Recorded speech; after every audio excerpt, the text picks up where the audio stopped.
métropoles du monde sont l'objet de toutes les mutations. On sent bien que les villes doivent être aujourd'hui partie prenante du combat contre le réchauffement climatique. Elles innovent dans ce domaine, c'est très intéressant.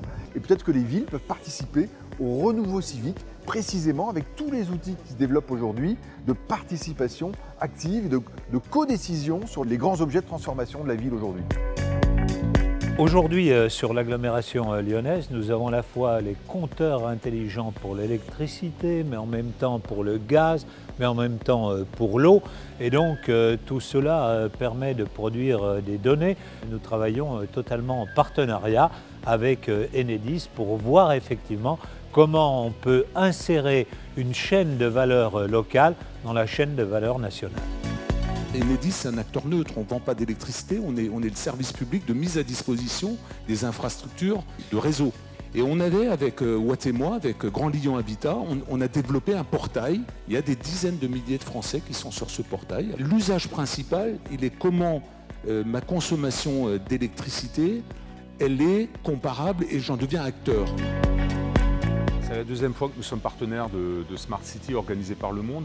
Franchement, c'est vraiment un bel apprentissage. Le sujet, c'était vraiment les communautés, c'était l'usage, c'était le citoyen dans la ville. Et sans la technologie, ça ne se fait pas.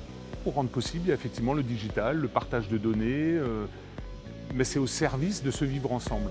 La façon dont Enedis développe son projet, qui maintenant est chez plusieurs millions de Français, d'un compteur intelligent, on sent bien qu'on est au début d'une révolution où on va être entouré de data, on l'est déjà beaucoup avec notre téléphone, et donc créer un écosystème de confiance dans lequel on peut utiliser ces data parce qu'elles sont le cœur des transformations positives de la ville. Et bien ça, c'est extrêmement stratégique. La chose la plus importante, c'est d'utiliser la technologie d'une façon participative et donc d'intégrer, de prendre le feedback des gens dans tout processus d'innovation urbaine. Et la technologie nous permet les connexions, mais ce qui est très intéressant, très important, c'est en fait comment est-ce qu'on peut utiliser les connexions afin de faire du empowerment, afin de permettre aux gens de faire des choses nouvelles. Donc finalement, la technologie, ce n'est qu'en anglais, on dirait un enabler.